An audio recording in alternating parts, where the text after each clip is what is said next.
ಅಲ್ಲ, ಎಲ್ಲೆಲ್ಲೋ ದೊಡ್ಡ ದೊಡ್ಡ ವೇದಿಕೆಗಳಲ್ಲೇ ಬಾಲಿವುಡ್ ಸೂಪರ್ ಸ್ಟಾರ್ಗಳು ಅಥವಾ ವಿದೇಶಗಳಲ್ಲಿ ಎಲ್ಲೆಲ್ಲೂ ಕೂಡ ಕನ್ನಡ ಅಲ್ಲ ಅದು ಕನ್ನಡ ಅಂತ ಪಾಠ ಹೇಳ್ಕೊಟ್ಟವರು ಸುದೀಪ್ ಸರ್. ಇನ್ನು ಅವ್ರದೇ ಶೋ ಆದಾಗ ಅಲ್ಲಿ ಕನ್ನಡಕ್ಕೆ ಪ್ರಾಧಾನ್ಯತೆ ಇಲ್ಲ ಅಂತಂದಾಗ ಸ್ಟೇಜಿಂಗ್ ಚೆನ್ನಾಗಿರ್ಲಿಲ್ಲ. ಆಮೇಲೆ ಅವರಿಗೆ ಬೇಕಾದಂಥ ಕ್ಯಾಮ್ರಾಮನ್ಗಳು, ಆರ್ಟ್ ಡೈರೆಕ್ಟ್ರು ಶಿವು ಅವ್ರನ್ನ ಕರೆಸಿದ್ರು, ವಿಲಿಯಂ ಕರೆಸಿದ್ರು, ನಮ್ಮ ಶೇಖರ್ ಚಂದ್ರಣ್ಣನ್ ಕರೆಸಿದ್ರು. ಓಕೆ, ಎಲ್ಲರನ್ನು ಕರೆಸಿದ್ ಏನು ಮಾಡೋಕ್ಕಾಗುತ್ತೆ ನೋಡಿ ಅಂತಂದ್ರು. ಒಳಗಡೆ ಹೊರಗಡೆ ಎಲ್ಲ ಬೇಕಾದ್ರೆ 2 ದಿನ ರಜಾ ತಗೊಂಡು ಮಾಡಿ ಅಂತ. ಅದೇನಾಯ್ತು, ಬಾಂಬೆ ಅವ್ರದ್ದು ಒಂದು ಕಲ್ಚರ್, ಇಲ್ಲಿಂದ ₹1 ಮೇಲೆ ಹಾಕ್ಬೇಕು, ಮೇಲಲ್ಲಿ ಹೋಗಿ ಅಗ್ರಿ ಆಗಿ ಬರಬೇಕು. ಅಷ್ಟೊತ್ತು ಅವ್ರಿಗೂ ಟೆಕ್ನಿಕಲಿ ಗ್ಲಿಚ್ಚು ಲಾಕ್ ಆಗ್ಬಿಟ್ಟಿದ್ರು, ಮಾಡೋಕ್ಕಾಗೋದಿಲ್ಲ ಅಂತೇಳಿ ಆ ತೀರ್ಮಾನ ತಗೊಂಡ್ರು. ಅಷ್ಟು ಈ ಸಲ ಎಲ್ಲ ಸರಿ ಮಾಡಿದ್ರಲ್ಲ ಅದನ್ನು. Well done. ಈಗ 2000 ಅಂದರೆ ಸೀಸನ್ 15 ಕೂಡ ಅವರೇ ಹೋಸ್ಟ್ ಮಾಡ್ತಾರೆ ಅಂತಕ್ಕಂಥದ್ದು ಲಾಸ್ಟ್ ಟೈಮು ಅಗ್ರಿಮೆಂಟ್ ಆಗಿದೆ. ಸೊ ಇನ್ನು ಮುಂದಿನ 3 ಸೀಸನ್ಸ್ಗೂ ಕೂಡ ಸುದೀಪ್ ಸರೇ ಇರ್ತಾರೆ ಅಂತಕ್ಕಂಥದ್ದು. ಸೊ ಇದರ ಮಧ್ಯೆ ಸುದೀಪ್ ಸರ್ ಅವರಿಗೆ ಈಗ ನಾನು ಹೇಳ್ದಂಗೆ ಕೇಳ್ತಾ ಇದ್ದಾರೆ, ನನ್ನ ಮಾತಿಗೆ ಬೆಲೆ ಕೊಡ್ತಿದ್ದಾರೆ ಅಂತಕ್ಕಂಥದ್ದು ಓಕೆ ಆಗಿದೆ ಅಲ್ವಾ? ಅದೇ ಹೇಳಿದ್ನಲ್ಲ, ಈಗ ಸ್ಟೇಜ್ ಇರ್ಬೋದು, ಶೋ ನಡೆಸ್ಕೊಳ್ಳೋ ರೀತಿ ಇರ್ಬೋದು, ಆಮೇಲೆ ಆ ಒಳಗಡೆ ಡಿಸೈನ್ ಏನಿರಬೇಕು, ಅವ್ರಿಗೆ ಪ್ರಾತಿನಿಧ್ಯತೆ ಎಷ್ಟಿರಬೇಕು, ನಮ್ಮ ಕನ್ನಡ ಕಂಟೆಸ್ಟೆಂಟ್ಗೂ ಅಷ್ಟು ಸ್ವಲ್ಪ ಒಳ್ಳೊಳ್ಳೆದನ್ನು ಕೊಡಿ ಅನ್ನೋದಿರ್ಬೋದು. ಈ ಥರದ್ದು ಅವರ ಸ್ವಾರ್ಥಕ್ಕೆ ಅಂದರೆ ಏನು ಪೇಮೆಂಟ್ ಜಾಸ್ತಿ ಕೇಳಿರ್ಬೋದು, ಅದು ನನಗೆ ಗೊತ್ತಿಲ್ಲದ ವಿಚಾರ. ಅದನ್ನೇನು ಇವ್ರು ಕೇಳಬೇಕಾ? ಎಷ್ಟು ಕೇಳಿದ್ರು ಒಂದು ಶೋ ದೊಡ್ಡದಾಗ್ತಾ ಹೋದಾಗ ಅಫ್ಕೋರ್ಸ್ ಅದನ್ನು ದೊಡ್ಡ. ಏನು ಹೇಳಿದ್ರು ಹೇಳಿ, ನಮ್ಮಪ್ಪ ನನಗೆ ಪಾಕೆಟ್ ಮನಿ ಕೊಡುವಾಗ ₹100 ಕೊಡ್ತಾ ಇದ್ರು, ನಾನು ದುಡಿಯೋವಾಗ 1000 ದುಡಿತಾ ಇದ್ದೀನಿ. ದುಡಿಬಾರ್ದು ಮ್ಯಾಕ್ಸಿಮಮ್. ಈಗ ಜನ ಏನು ಮಾತಾಡ್ತಾರೆ, ಏನೋ ಪೇಮೆಂಟ್ ಕೊಟ್ಟಿಲ್ವೇನೋ ಅಂತಾರ್ರಿ. ಅವ್ರು ಕೇಳ್ದಲ್ಲೇ ಇರೋ ಪೇಮೆಂಟಾ, ತಗೊಳ್ದೇ ಇರೋ ಪೇಮೆಂಟಾ ಮಾತಾಡ್ರೆ ನಾವು ಚಿಕ್ಕವರಾಗ್ತೀವಿ. ಬಟ್ ಕೆಲವು ಅಂದ್ರೆ ಈಗ ಅವ್ರಿಗೇನಂದ್ರೆ ಕಂಟೆಸ್ಟೆಂಟ್ಗಳ ಜೊತೆ ಒಂದು ಅಗ್ರಿಮೆಂಟ್ ಪಾಲಿಸಿ ಇರುತ್ತೆ, ಅದೆಲ್ಲ ಸರಿ ಇರಬೇಕು ಅವ್ರಿಗೆ. ಆಮೇಲೆ ಯಾವ ಥರ ನಡ್ಕೋಬೇಕು. Yes, I am coming to that legal point. See, legally terms and conditions ಎಲ್ಲವೂ ಚೆನ್ನಾಗಿರಬೇಕು, ಮತ್ತು ಇನ್ ಬಿಟ್ವೀನು ಲೀಗಲ್ ಇಶ್ಯೂಸ್ ಆಗಬಾರ್ದು ಅಂತಕ್ಕಂಥದ್ದು ಅವ್ರ ಕಂಡೀಷನ್ಸಲ್ಲಿ ಒಂದು ಪಾಯಿಂಟ್ ಇತ್ತು ಅಂತಕ್ಕಂಥದ್ದು. ಹೌದೌದು. ಸೊ ಇಷ್ಟೆಲ್ಲ ಆದರೂ ಕೂಡ ಸೀಸನ್ 12 ಆರಂಭದಲ್ಲೇ ವಿಘ್ನ ಆಗುತ್ತೆ. ಸಡನ್ನಾಗಿ ಜಾಲಿವುಡ್ಗೆ ಬಾಗಿಲಾಕಬೇಕು ಅಂತಾರೆ, ಬಿಗ್ ಬಾಸ್ ಸ್ಟಾಪ್ ಮಾಡ್ತಾರೆ, ಕಂಟೆಸ್ಟೆಂಟ್ಸ್ನೆಲ್ಲ ರಾತ್ರೋರಾತ್ರಿ ಒಂದು ಹೋಟೆಲ್ಗೆ ಶಿಫ್ಟ್ ಮಾಡ್ತಾರೆ. ಅಂದರೆ ಸುದೀಪ್ ಸರ್ ಒಂದು ದೊಡ್ಡ ನಿರ್ಧಾರವನ್ನು ಬದಲಿಸಿಕೊಂಡು ಅವ್ರಿಗೋಸ್ಕರ ಒಂದು ಶೋ ಮಾಡೋಕ್ಕೆ ಮುಂದಾಗ್ತಾರೆ ಅಂತಂದಾಗ ಅದೆಲ್ಲವೂ ಸಮರ್ಪಕವಾಗಿರಬೇಕು ಅಂತ ನೋಡ್ಕೊಳ್ದೆ ಇರ್ತಕ್ಕಂಥದ್ದು ಯಾರು ತಪ್ಪು? ನೋಡಿ, ಈ ಪ್ರಾಬ್ಲಮ್ ಅವ್ರು ಯಾಕೆ ಬಲಿಪಶು ಆಗಬೇಕು? ಫಸ್ಟ್ ಪ್ರಾಬ್ಲಮ್ನ ಅರ್ಥ ಮಾಡ್ಕೊಳ್ಳಿ. ಇದರಲ್ಲಿ ದಾದಾ ಇಲ್ವೇ ಇಲ್ಲ, ಈ ಮ್ಯಾಟ್ರಲ್ಲಿ ಅವ್ರಿಗೆ ಸಂಬಂಧ ಇಲ್ಲ, ಕಲರ್ಸ್ ಚಾನಲ್ಗೆ ಸಂಬಂಧ ಇಲ್ಲ. ಈ ಪ್ರಾಬ್ಲಮ್ಮು ಹೇಳ್ತೀನಿ, ಬಟ್ ಸಂಬಂಧ ಇಲ್ಲ. ಶೂರ್ ಶಾಟ್ ಎಲ್ಲಿ ಬರುತ್ತೆ ಅಂತ ಹೇಳಿ ಎಂಡಮಾಲ್ಗೆ ಸಂಬಂಧ ಇಲ್ಲ. ಆ ಜಾಗದ ಓನರು ಗಣೇಶ್, ಐಸಿರಿ ಗಣೇಶ್ ಅಂತ ಅವ್ರ ಹೆಸರು, ತಮಿಳು ಮೂಲದವರು. ಹೌದು. ಅವರು ಇನ್ನೋವೇಟಿವ್ನ ತಂದು ಜಾಲಿವುಡ್ ಅಂತ ಮಾಡಿ ಆಲ್ಟ್ರೇಷನ್ ಮಾಡ್ಕೊಂಡು ಮಾಡಿದ್ರು. ಅವರಲ್ಲ, ಅದು ಯಾವನೇ ಇದ್ರು ಪರಿಸರಕ್ಕೆ, ಕಾನೂನಿಗೆ ಏನು ಬೆಲೆ ಕೊಡಬೇಕೋ ಅಲ್ಲಿ 200 ಅಲ್ಲ 20 ಜನ ರೈತರಿಗೆ ತೊಂದರೆ ಆಗ್ತಾ ಇದೆ ಅಂದ್ರೆ ಅದು ಎದುರುಗಡೆ ಯಾವ ಶೋನೂ ಅಲ್ಲ ನನ್ನ ಪ್ರಕಾರ. If it is Bigg Boss, otherwise any other show. ನಮ್ಮ ಅಣ್ಣನೂ ಹಂಗೆ ಇರೋದು, ಅವರು ಅದನ್ನ ಹೇಳಿದ್ದು. ರೈತರಿಗೋ ಇನ್ಯಾರಿಗೋ ಏನೋ ತೊಂದರೆ ಆಗ್ತಾ ಇದೆ ಅಂದ್ರೆ ಶೋ ಮುಖ್ಯ ಅಲ್ಲ, ಜನ ಮುಖ್ಯ, ಪರಿಸರ ಮುಖ್ಯ. ಅದಿದ್ರೆ ನಾನು. ಎರಡನೇದು ಏನಾಯ್ತು, ಅವರು ನಾನು ಮಳವಳ್ಳಿ ನರೇಂದ್ರ ಸ್ವಾಮಿ ಅವರು ನನಗೆ ಆತ್ಮೀಯ ಸ್ನೇಹಿತರು. ಇದೊಂಥರ ಸಂದಿಗ್ಧ. ಒಂದು 200 ಜನಕ್ಕೆ ನೋಟಿಸ್ ಕಳಿಸಿದ್ದಾರೆ. ಇದನ್ನ ಉಡಾಫೆಯಲ್ಲಿ ಮಾತಾಡೋದು ಬೇಡ ನಾವು, ಎಲ್ಲರೂ ತಪ್ಪು ಮಾಡಿದ್ದಾರೆ ಅಂತ. ಎಷ್ಟು ರೆಸಾರ್ಟ್ಗಳು ವೈಲೇಷನ್ ಮಾಡುತ್ತೆ, ಎಷ್ಟು ಪರಿಸರ ವೈಲೇಷನ್ ಮಾಡುತ್ತೆ, ಎಲ್ಲ ಮಾಡಿದವರು ಯಾವುದನ್ನು ಮುಚ್ಚಿಸ್ಲಿಲ್ಲ. ಸಡನ್ ಆಗಿ ಬಂದು ಜಾಲಿವುಡ್ಗೆ ಬೀಗ ಹಾಕ್ಸಿದ್ದು, ಈ ಬಿಗ್ ಬಾಸ್ ಅಲ್ಲ. ಅವಾಗ ಕಲರ್ಸ್ ಒಳಗಡೆ ಬಂತು. ಆಯ್ತಾ? ಆ ನೋಟಿಸಲ್ಲಿ ಏನಿದೆ, 1 ತಿಂಗಳೊಳಗಡೆ ಉತ್ತರ ಕೊಡಬೇಕು, ಅಥವಾ ನ್ಯಾಯಾಲಯಕ್ಕೆ ಹೋಗ್ಬೇಕು, ಇಷ್ಟು ದಂಡ ಕಟ್ಟಬೇಕು, ಒಂದಷ್ಟು ಆಪ್ಷನ್ಸ್ ಇದೆ. ನಿಮಗೆ ಮಾಹಿತಿ ಗೊತ್ತಾ? ಆ ನ್ಯೂಸ್ನ ಫಸ್ಟ್ ಬ್ರೇಕ್ ಮಾಡಿದ್ದಾರೆ ಹೇಳಿ. ನೀವೇ ಮಾಡಿದ್ದು ನಿಮ್ಮಿಂದನೇ ಗೊತ್ತಾಗಿದ್ದು. ನ್ಯೂಸ್ ಬ್ರೇಕ್ ಮಾಡ್ತು. ಹೌದು. ನನಗೆ ಅವ್ರು ಕೇಳಿದಾಗ ಮಾಹಿತಿ ನಿಮ್ಮ ಹತ್ರನೇ ತಗೊಂಡು ನಾನು ಆಮೇಲೆ ಸಾಲ್ವೇಷನ್ಗೆ ಕೂತಿದ್ದು. ಇದು ಈ ಥರದ್ದು ಸಮಸ್ಯೆಗಳು ಇರೋವಾಗ ಇದಕ್ಕೆ ಆಯಿತು. ಆದ ತಕ್ಷಣ ಇವ್ರೇನು ಮಾಡಿದ್ರು, ಲೀಗಲಿ ಏನು ಅಂತ ಕೇಳಿದ್ರು. ಓಕೆ. ರೈತರಿಗೆ ಫಸ್ಟ್ ಕೇಳಿದ್ದೇನು ಗೊತ್ತು, ನನಗೆ ಕೇಳಿದ್ರು ಅವರು, ರೈತರಿಗೆ ಏನಾದ್ರು ತೊಂದರೆ ಆಗ್ತಾ ಇದೆಯಾ ಮಗನ ಇದರಿಂದ? ಅವರು ಮುಖ್ಯ. ನನಗೆ ನಾವು ಶೋಗೆ ಮಾತಾಡೋದಲ್ಲ. ಫಸ್ಟ್ ಆಫ್ ಆಲ್ ಇದು ಅವ್ರ ತಲೆನೋವಲ್ಲ, ಅವ್ರ ಇಶ್ಯೂ ಅಲ್ಲ. ಎಂಡಮಾಲ್ ಅವ್ರು ನೋಡ್ಕೋಬೇಕು, ಕಲರ್ಸ್ ಚಾನಲ್ ನೋಡ್ಕೋಬೇಕು. ಸೀಸನ್ 8 43 ದಿನ ನಿಂತೋಯ್ತು ರೀ, because of Covid. Nature lock ಮಾಡ್ತು, ಇಲ್ಲಿ ಪರಿಸರ ಇಲಾಖೆ ಲಾಕ್ ಮಾಡಿದ್ದು, ಮ್ಯಾನ್ ಮೇಡ್ ಮಿಸ್ಟೇಕ್ಸ್. 43 ದಿನ ಆದ್ಮೇಲೆ ಮತ್ತೆ ನಾವು ಶೋ ಮಾಡ್ಲಿಲ್ವಾ?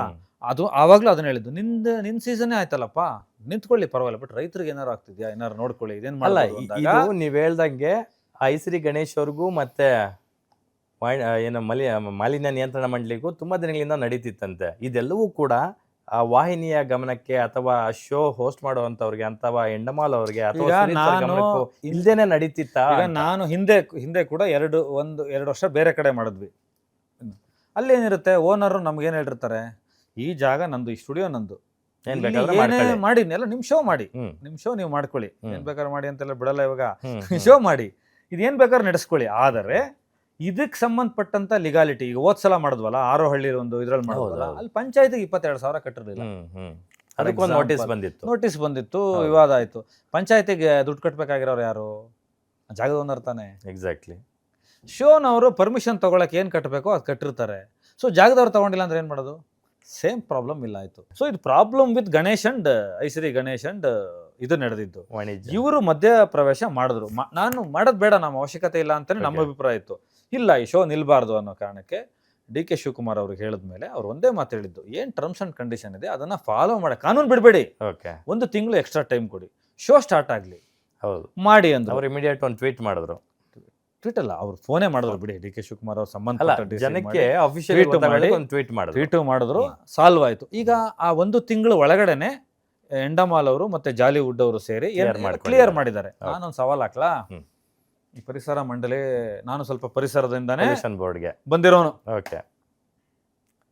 ನಾನೊಂದು 200 ಲಿಸ್ಟ್ ಕೊಡ್ತೀನಿ ವೈಲೇಷನ್ ಆಗಿರೋದು. ಹ್ಮ್ ಪ್ರಕೃತಿಗಿಂತ ದೊಡ್ಡವರಲ್ಲ ನಾವು. ದಯವಿಟ್ಟು ಮಳವಳ್ಳಿ ನರೇಂದ್ರ ಸ್ವಾಮಿ ಅವರು ನನಗೂ ಹಿರಿಯರು, ಒಂದು ಬ್ರದರ್ ತರ, ತುಂಬಾ ಆತ್ಮೀಯರು ನಾವಿಬ್ರು, ನನಗ Okay. ರವಿ ಎಲ್ಲರೂ. ಓಕೆ. ಇವರೆಲ್ಲ ಸೇರಿಕೊಂಡು ದಯವಿಟ್ಟು ಅವ್ರನ್ನೆಲ್ಲ ಮುಟ್ಗೋಲು ಹಾಕೊಳ್ಳೋಕೆ ಹೇಳಿ, ಆ ಆಸ್ತಿಗಳನ್ನೆಲ್ಲ ಮಾಡೋಕ್ಕೆ ಹೇಳಿ. ಮೈಸೂರಲ್ಲಿ ಯಾವ್ಯಾವ ರೆಸಾರ್ಟ್ ಇದೆ, ಯಾವ ರಿವರ್ ಎಡ್ಜ್ ಇದೆ, ಬೆಂಗಳೂರಲ್ಲಿ ಎಷ್ಟಿದೆ, ಉತ್ತರ ಕರ್ನಾಟಕದಲ್ಲಿ ಎಷ್ಟಿದೆ, ಇನ್ಯಾವ ಫ್ಯಾಕ್ಟ್ರಿಗಳಿದ್ದಾವೆ, KSDL ಪ್ರಾಪರ್ಟಿಗಳು ಎಷ್ಟಿದೆ, ದಯವಿಟ್ಟು ಪರಿಸರನ ಕಾಪಾಡೋಕ್ಕೆ ಹೇಳಿ. ಬಿಗ್ ಬಾಸ್ ಅವ್ರಿಗೆ ಎಷ್ಟು ಇಂಪಾರ್ಟೆನ್ಸ್ ಕೊಟ್ಟರೋ ದಯವಿಟ್ಟು ರಿಕ್ವೆಸ್ಟ್ ಮಾಡ್ಕೋತಾ ಇದ್ದೀನಿ, ಈ ಜಗತ್ತಿಗೋಸ್ಕರ ಅಷ್ಟೇ ಫೋರ್ಸ್ಫುಲ್ಲಾಗಿ ನರೇಂದ್ರ ಸ್ವಾಮಿ ಅವರಿಗೆ ಇನ್ನೂ ಅಧಿಕಾರದ ವ್ಯಾಪ್ತಿ ಜಾಸ್ತಿ ಬರಲಿ, ಕೆಲಸ ಮಾಡಲಿ, ಜನರಿಗೆ ಒಳ್ಳೇದಾಗುತ್ತೆ. ಅಂದ್ರೆ ಇದು ನರೇಂದ್ರ ಸ್ವಾಮಿ ಅವರೇ ಅವರು ಹೈಲೈಟ್ ಆಗಬೇಕು ಮೀಡಿಯಾದಲ್ಲಿ ಅಂತ ಹೇಳ್ಬಿಟ್ಟು ಪರ್ಟಿಕ್ಯುಲರ್ ಆಗಿ ಬಿಗ್ ಬಾಸ್ ಇರ್ತಕ್ಕಂಥ ಒಂದು ಲೊಕೇಶನ್ ಅಲ್ಲಿ ನಡೀತಾ ಇರ್ತಕ್ಕಂಥದನ್ನ ಹೊರಗಡೆ ತರುವಂತ ಪ್ರಯತ್ನ ಮಾಡಿದ್ರ ಇಲ್ಲಿ ತುಂಬಾ ಇದೆ. ನಿಮ್ಮ ಮಾತಿನ ಪ್ರಕಾರ? ಅಲ್ಲಿ ಕುಮಾರಣ್ಣನ ಒಂದು ಪಾರ್ಟಿ ಬರುತ್ತೆ, ಓಕೆ. ಕಾಂಗ್ರೆಸ್ ಬರುತ್ತೆ, JDS ಬರುತ್ತೆ. ಈಗ ಮೈ ತುಂಬಾ ತೂತ ಆಗ್ಬಿಟ್ಟಿದೆ ಪರಿಸರ Okay. ಇಲಾಖೆದು ಅಂತ ಇಟ್ಕೊಳ್ಳಿ. ಓಕೆ. ಈ ಬಿಗ್ ಬಾಸ್ ತಿತ್ತಲ್ಲ ಹೋಲು, ಇಲ್ಲಿಂದಾನೇ ಒಲಿತೀನಿ ಅಂತ ಹೋಗಿರ್ಬೋದು ನರೇಂದ್ರ ಸ್ವಾಮಿ ಅವರು. ಈ ತೂತ ಆಮೇಲೆ ಹೊಲ್ಕತ್ತೀನಿ, ಇಲ್ಲಿಂದ ಒಲಿತೀನಿ ಅಂತ ಹೋಗಿರ್ಬೋದು. ಓಕೆ. ಈಗ ಪ್ರಿಯಾರಿಟಿ ವೈಸ್ ಅವರ ಪ್ರಿಯಾರಿಟಿ. ಅದಕ್ಕೆ ನಾನು ನರೇಂದ್ರ ಸ್ವಾಮಿ ಅವ್ರಿಗೆ ಏನಣ್ಣ ನರೇಂದ್ರಣ್ಣ ಮಾಡಿ ನಿನಗೆ ರಿಕ್ವೆಸ್ಟ್ ಮಾಡ್ತಾ ಇದ್ದೀನಿ, ಗೆಳೆಯರು ನಾವು. ಬಹುಶಃ ಮಾಡಿ. ಈ ಸಂದರ್ಶನ ನೋಡಿದ್ರೆ ಅವರು ನೀವು ಹೇಳ್ದಂತೆ ಲಿಸ್ಟ್ ಕೂಡ ಕೊಟ್ಬಿಟ್ಟಿದ್ದೀರಾ, ಅದ್ರ ಬಗ್ಗೆ ಎಲ್ಲ ಅವ್ರ ಗಮನ ಲಿಸ್ಟ್ ಅವ್ರ ಹತ್ರ ಇದೆ. ಓಕೆ. ಮೋಸ್ಟ್ಲಿ 300 ಚಿಲ್ಲರೆ ಲಿಸ್ಟ್ ಇದೆ. ನಾನು ಬೇಕಾದ್ರೆ ಕಳ್ಸ್ಕೊಡ್ತೀನಿ, ನನಗೆ RTN ಅವ್ರು ಕಳಿಸಿದ್ದಾರೆ. ಓಕೆ. ನಾನು ಅವಾಗಲೇ ಇದನ್ನು ಧ್ವನಿ ಎತ್ತಬೇಕು ಅಂತಿದ್ದೆ. ಇಲ್ಲಿ ನಮ್ಮ ಬಿಗ್ ಬಾಸ್ ಐತಲ್ಲ, ನಮ್ಮ ಅಣ್ಣ ಸುಮ್ಮನೆ ಹಾಕ್ಸದ್ ನನ್ನನ್ನ ಬಿಡಲ್ಲ, ಕಟ್ಟಾಕ್ಬಿಡ್ತಾರೆ ಕೆಲವು ಸಲ. Okay. ಬಿಡು ಅಂತಾರೆ. ಓಕೆ. ಈಗ ಅದು ಹೆಂಗೋ ಪ್ರಾಬ್ಲಮ್ ಸಾಲ್ವ್ ಆಯ್ತು, ಬಿಗ್ ಬಾಸ್ ಮತ್ತೆ ಕಿಕ್ ಸ್ಟಾರ್ಟ್ ಆಯ್ತು, ಎಲ್ಲರೂ ಎಂಜಾಯ್ ಮಾಡ್ತಿದ್ದಾರೆ, ವೆಲ್ ಅಂಡ್ ಫೈನ್. ಈಗ 60 ದಿನಗಳು ಮುಗ್ದಿದೆ. ಸುಮಾರು ಒಂದು 13 ಕಂಟೆಸ್ಟೆಂಟ್ಸ್ ಒಳಗಡೆ ಇದ್ದಾರೆ, ಒಂದಷ್ಟು ಜನ ಹೊರಗಡೆ ಬಂದಿದ್ದಾರೆ. ಸೊ ಅಲ್ಲಿ ಈ ಬಾರಿಯ ಬಿಗ್ ಬಾಸ್ ಅಲ್ಲಿ ಒಂದಷ್ಟು ಕೇಸ್ಗಳು ಆಗ್ತಾ ಇರ್ತಕ್ಕಂಥದ್ದು. ಒಂದು ದೊಡ್ಡ ಕೇಸ್ ಅದೇ ಪೊಲ್ಯೂಷನ್ ಬೋರ್ಡ್ ಇಂದ ಆದಂತಹದ್ದು. ಅದಾದ ನಂತರ ಅಶ್ವಿನಿ ಗೌಡ ಅವ್ರ ಮೇಲೆ ಆದಂತಹ ಒಂದು ಕೇಸು, ಎಸ್ ಕ್ಯಾಟಗರಿ ಅಂತಕ್ಕಂಥ ಒಂದು ಪದ ಬಳಕೆಗೆ. ಇಲ್ಲ, ಅದೇನು ನೋಡಿ ಸೂಕ್ಷ್ಮವಾಗಿ ಅವರು ಎಸ್ ಕ್ಯಾಟಗರಿ ಅಂತ ಹೇಳಿದ್ರು. ಓಕೆ. ನೀವು ಮಾನಸಿಕವಾಗಿ ನಾವು ಏನೋ ಒಂದು ಮೆಂಟಲ್ ಪ್ರಿಪರೇಷನ್, ಇದು ಅಶ್ವಿನಿ ಗೌಡ ಪರನೂ ಅಲ್ಲ ವಿರೋಧನೂ ಅಲ್ಲ, ಮತ್ತೆ ಓಕೆ. It's general. ಓಕೆ. ನಾನೆಂತೂ ಎದುರಲ್ಲ ಯಾರಿಗೂ. ಓಕೆ.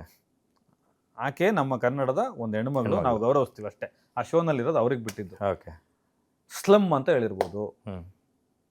ಸ್ಮೆಲ್ ಅಂತ ಹೇಳಿರ್ಬೋದು, ಸಂಕುಚಿತ ಮನೋಭಾವ ಸಂಕುಚಿತ ಅಂತ ಹೇಳಿರ್ಬೋದು, ಸ್ಮಾಲ್ ಗರ್ಲ್ ಅಂತ ಹೇಳಿರ್ಬೋದು, ಸ್ವೆಟಿ ಗರ್ಲ್ ಅಂತ ಹೇಳಿರ್ಬೋದು.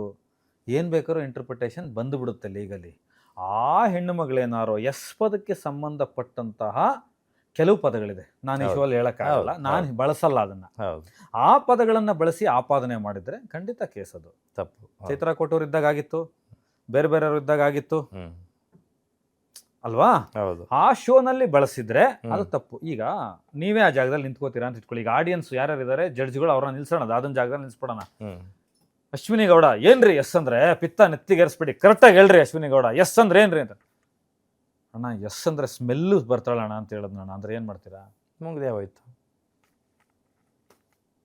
ಏನ್ ಮಾಡ್ತೀರಾ ಹೇಳಿ? ಮುಗ್ದೇ ಹೋಯ್ತು. ಆಮೇಲೆ ಕೆಲವರಿಗೆ ಅಟೆನ್ಷನ್ ಸೀಕರ್ಗಳಿದ್ದಾರೆ. ಗ್ಯಾರಂಟಿ ನ್ಯೂಸ್, ಸುದ್ದಿ ಖಚಿತ, ನ್ಯಾಯ ನಿಶ್ಚಿತ.